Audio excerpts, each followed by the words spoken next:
غربت کا ایک بہت بڑا اثر ہے، اس کے بڑے اثرات ہیں اور اس کی وجہ سے لوگ آزمائش میں۔ تو میں نے شروع میں ارادہ کیا کہ کوئی ایسا ادارہ قائم کیا جائے جس میں نا غرباء کو سہولت ہو۔ تو خیال آیا کہ کوئی ویلفیئر سوسائٹی قائم کرتے ہیں۔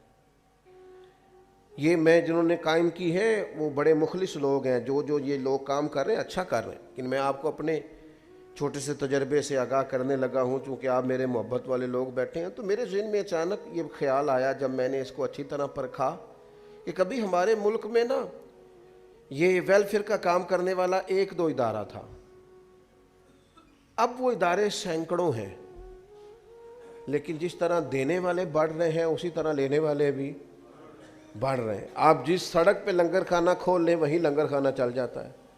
مجھے یوں محسوس ہوا کہ ہم نے نا لوگوں کو اس چکر پہ لگا دیا ہے کہ مانگو، اور وہ مانگنے والوں کی تعداد بڑھ گئی ہے، لہذا میں نے سمجھا جو کر رہے ہیں وہی ٹھیک ہے، ہمیں اس میں اضافے کی ضرورت اپنے طور کریں گے جو ہم سے ہو سکے گا، کر رہے ہیں، لیکن باقاعدہ مروج کر کے۔ پھر میرا خیال تھا کہ کوئی یتیم خانہ اس طرح کا کوئی ادارہ اگر ہو جائے، تو وہ میں نے وہاں بھی کچھ شعوری وزٹ کیے، تو میری سمجھ میں یہ آیا کہ ان بچوں کا ذہن بنا ہوتا ہے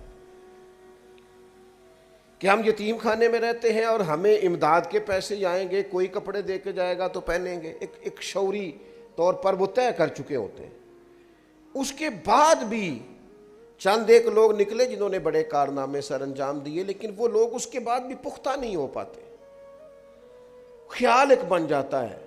اور پھر جو لوگ وزٹ کراتے ہیں نا یہ یتیم خانوں کا، وہ بھی ہر روز تو 4 بندے لے کے آتے ہیں، اور ان بچوں نے انٹرویو بھی دینا ہوتا ہے کہ ہمیں کھانا بڑا اچھا ملتا ہے، پیار بڑا کیا جاتا ہے، تو بیچارے ویسے بھی بعض بچوں کو دیکھ کے تو تکلیف ہوتی ہے کہ یہ تو مشین بن گئے بیچارے، روبوٹ کی طرح بول رہے ہیں۔ اب کرنا کیا ہے ملک میں؟ اگر کوئی توفیق ہے تو کوئی خیر کا کام تو کرنا ہے نا۔ حل کیا ہے؟ 2 ہی حل ہیں جو شروع سے ہمارے بزرگوں کا طریقہ ہے۔ ایک یہ کہ تعلیم بالغاں کا بندوبست کیا جائے۔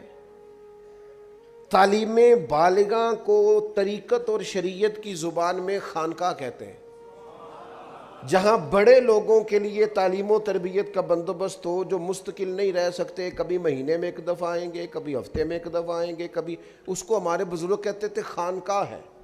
ہم نے کیا کیا ہے؟ ہم نے مزارات پرموٹ کیے ہیں، اور پھر ان پر بھی اللہ تعالیٰ معاف کرے، الا ماشاءاللہ سب جگہ نہیں، لیکن جو کچھ ہوتا ہے وہ بھی کسی سے مخفی نہیں ہے۔ خانقاہ کیا تھی؟ کہ آپ لوگوں کی تربیت کریں۔